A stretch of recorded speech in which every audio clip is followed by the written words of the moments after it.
Meu nome é Cleide. Tenho 47 anos, trabalho no mesmo órgão público há quase 20 anos. Moro sozinha num apartamento de 2 quartos no bairro Cambuí, em Campinas.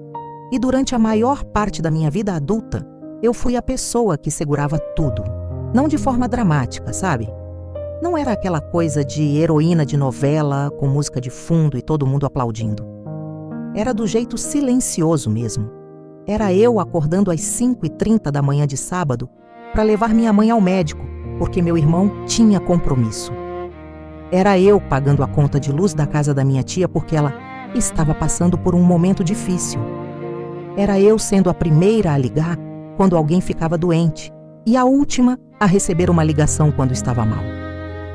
Eu nasci no meio de 4 irmãos. Sou a segunda mais velha. Tenho o Renato, que é o mais velho, e sempre foi o favorito da minha mãe. Depois vem eu. Depois a Tânia, que se casou cedo e tem filhos para criar. E por último, o Júnior, o mais novo, o mimado, o que nunca pagou uma conta na vida porque ainda está se encontrando. Meu pai saiu de casa quando eu tinha 12 anos. Ele foi embora numa sexta-feira, disse que ia buscar cigarros e nunca mais voltou. Soa como clichê, mas foi exatamente assim. E a partir daquele dia, alguma coisa em mim decidiu que eu precisava ser forte, que eu não podia vacilar, que se eu caísse, tudo ao meu redor ia desmoronar. Eu me tornei essa pessoa. Aos 14 anos eu já ajudava minha mãe a pagar as contas. Aos 18 eu trabalhava de dia e estudava de noite. Aos 23 eu passei em concurso público e todo mundo comemorou. Não por mim, mas porque aquilo significava que eu ia ter uma renda garantida e podia ajudar mais a família. Eu nunca namorei muito tempo. Toda vez que uma relação começava a pedir mais de mim, eu me afastava. Não porque não queria amor, queria, com uma força danada. Mas eu não sabia como dividir o espaço. A família sempre veio primeiro. A família sempre precisou mais. A família sempre tinha uma urgência nova. E eu sempre estava lá. Durante anos eu achei que isso era normal, que era isso que significava ser família. Que um dia alguém ia me olhar e dizer: Cleide, a gente vê o que você faz, a gente não esquece disso. Esperando esse dia, eu fui empilhando silêncios, fui engolindo decepções, fui virando aos poucos a pessoa mais presente e mais invisível ao mesmo tempo. O processo não aconteceu de uma vez, foi gradual, como sempre é. Começa com uma coisa pequena e vai crescendo até você nem perceber o tamanho do peso que está carregando.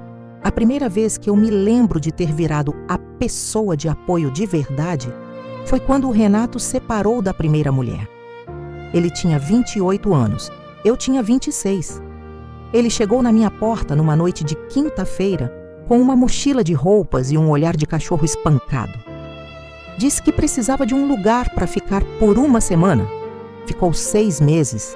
Naqueles 6 meses, eu pagava o aluguel, comprava as comidas, acordava cedinho para trabalhar enquanto ele dormia até meio-dia.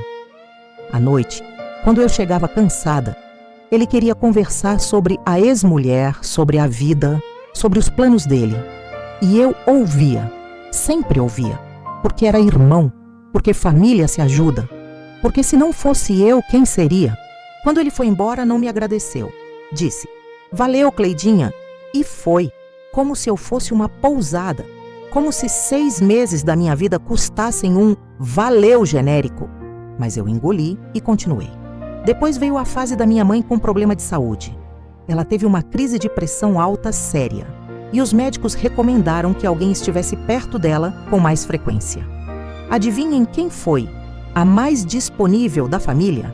Eu, não a Tânia, que mora a 20 minutos da casa da minha mãe. Não o Renato, que estava estabilizando a vida. Eu, que moro 45 minutos de distância e trabalho em tempo integral. Toda semana eu saía do meu trabalho numa quinta ou sexta, pegava o trânsito de Campinas, chegava lá, fazia mercado, levava ao médico, organizava os remédios, ficava o fim de semana e voltava na segunda de manhã para o serviço. E quando eu chegava, às vezes minha mãe falava: Tânia me ligou hoje, que filha carinhosa! Como se a ligação valesse tanto quanto eu estar ali de corpo e alma. Eu lembro que numa dessas visitas, sentada na cozinha da minha mãe descascando batata, ela disse uma coisa que me ficou gravada. Você é diferente, Cleide. Você não precisa de muito. Você é forte. E naquela hora eu sorri. Achei que era um elogio. Só muito depois eu entendi o que aquilo realmente significava. Ela estava dizendo que eu podia ser a que sacrificava, porque eu ia aguentar. Que minha dor importava menos porque eu era forte. Fui acumulando. Empréstimo para o Júnior comprar uma moto. Ele nunca pagou. Ajuda para Tânia reformar o banheiro. Ela pagou metade, 2 anos depois, quando eu já tinha esquecido. Horas ao telefone ouvindo crises que não eram minhas. Fins de semana perdidos, férias canceladas, planos adiados. Eu virei o suporte emocional, o banco, a motorista, a organizadora e a invisível. Tudo ao mesmo tempo. Enquanto eu descascava batata na cozinha da minha mãe ouvindo ela elogiar a ligação da Tânia, eu me sentia a pessoa mais presente e a mais ignorada do mundo. Você já passou por isso? De fazer tudo, estar em todo lugar e mesmo assim ser a última a ser reconhecida? Me conta nos comentários, porque eu sei que tem gente que vive isso calada e eu quero muito ouvir. Eu poderia te contar 1000 episódios, mas vou te contar os que mais doeram. 2019. Minha família decide fazer uma reunião para falar sobre a casa da minha mãe. Ela queria reformar, ampliar um cômodo e surgiu a questão de como financiar. Eu já imaginava o que viria. E veio. O Renato propôs que cada filho contribuísse com uma parte. Até aí, tudo bem. O problema foi quando ele sugeriu os valores. Tânia. Ela tem 3 filhos. A vida é cara. Contribuição mínima. Júnior. Ele está montando um negócio. Contribuição simbólica. Renato. Eu tenho meus compromissos. Valor médio. Cleide. Você tem um emprego estável, né? O maior valor, quase metade do total. Ninguém perguntou se eu tinha planos, se eu estava guardando para alguma coisa, se eu queria ou não queria. Foi dado como certo, como se meu dinheiro já fosse deles antes de eu receber. E eu fui. Paguei, porque era minha mãe, porque família, porque eu sempre fui. 2020, pandemia. Todo mundo fechado em casa. Meu apartamento pequeno, sozinha. Foi o ano mais solitário da minha vida. E enquanto eu estava sozinha, recebendo notificação de salário reduzido, preocupada com meu emprego, angustiada, meu celular ficava quieto a semana inteira. Ninguém ligava para perguntar como eu estava. Mas quando precisavam de alguma coisa, apareciam. Cleide, você consegue comprar esses remédios para a mãe? A farmácia aqui tá cara. Cleide, você tem acesso ao sistema lá. Consegue ver uma coisa para mim? Cleide, você tá em casa mesmo, né? Podia pesquisar esse negócio pra gente. Eu era útil à distância, mas ninguém perguntou. Cleide, como você tá? 2021, meu aniversário de 46 anos. Eu fiz questão de não falar nada, não lembrar ninguém, não postar nas redes sociais. Queria ver quem lembrava por conta própria. O Renato não ligou. A Tânia mandou uma mensagem às 22h47 da noite. Oi, Cleidinha, feliz aniversário, hein? Provavelmente depois de receber notificação automática do Facebook. O Júnior não mandou nada. Minha mãe ligou, é verdade. Mas quando eu atendi, ela passou metade da ligação falando sobre um problema com a vizinha. Apaguei as velas do bolo sozinha. Não chorei. Acho que até aquele ponto eu já tinha aprendido a não esperar. Mas foi ali, naquela noite, sozinha com meu bolo de supermercado e uma vela que eu precisei acender 3 vezes porque apagava com o ventilador, que eu comecei a pensar numa coisa. E se eu sumisse? O pensamento de sumir ficou na minha cabeça por meses. Não como fuga, entende? Eu não estava em crise. Não estava pensando em nada de ruim. Era uma curiosidade fria, quase científica. Se eu parasse de existir no radar dessas pessoas, quanto tempo ia levar para alguém notar?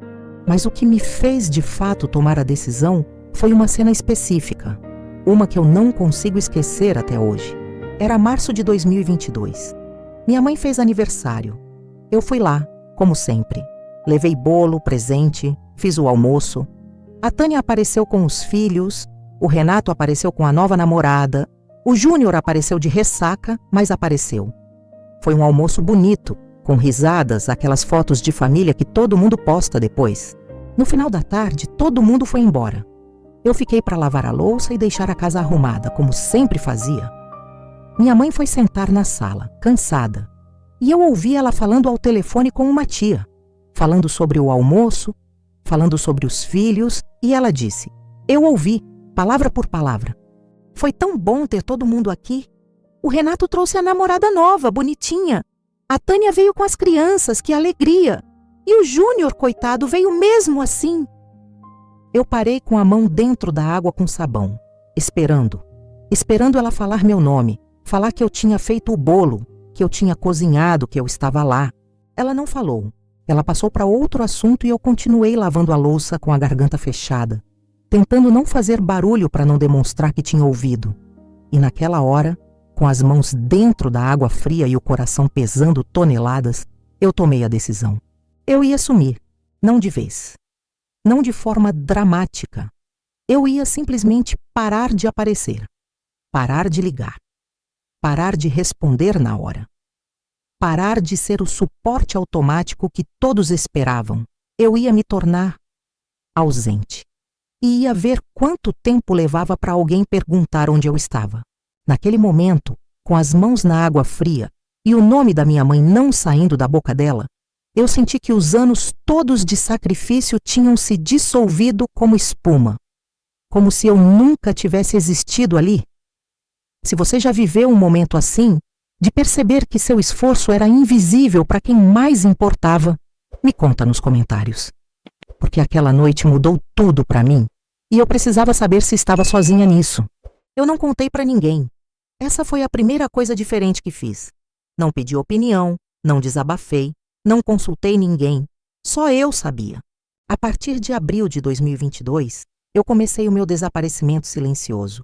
Primeiro passo: parei de ligar para minha mãe toda semana. Reduzi as visitas de toda semana para uma vez por mês. Sem explicação, sem drama. Só fui deixando os dias passar. Segundo passo: parei de responder mensagem na hora. Quando o Júnior mandava "Oi, me liga", eu esperava 2 dias. Quando a Tânia mandava um áudio longo pedindo conselho, eu deixava na fila. Não ignorava completamente. Isso seria dramático demais. Só demorava. Como todo mundo sempre fazia comigo. Terceiro passo: cancelei minha participação em 2 eventos de família. Uma festa junina da Tânia e um churrasco no Renato.